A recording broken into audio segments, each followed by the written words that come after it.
Hello guys, this is Saj and welcome back to my channel top मोटोव्लॉग्स।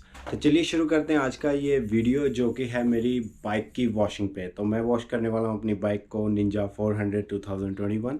उसके लिए मैंने एक छोटी सी किट खरीदी है वॉशिंग के लिए, जिसमें मुझे मिला है वैक्स वॉश लिक्विड, जिससे हम बाइक को पहले साफ़ करेंगे, और साथ में मिला है एक स्पंज जिसे हम क्लीनिंग के लिए यूज़ करने वाले हैं, और साथ में मिला है एक स्प्रे जिसे मैं यूज़ करूँगा बाइक वॉश करने के बाद टायर्स के ऊपर, टायर्स को शाइन करने के लिए। ज़्यादा देर तो रहेंगे नहीं, पर वॉश करने के बाद अच्छी लगेगी। तो चलिए शुरू करते हैं इस व्लॉग को, और ज़्यादा देर नहीं करते, चलिए आपको लेके चलता हूँ सीधे बाइक के ऊपर।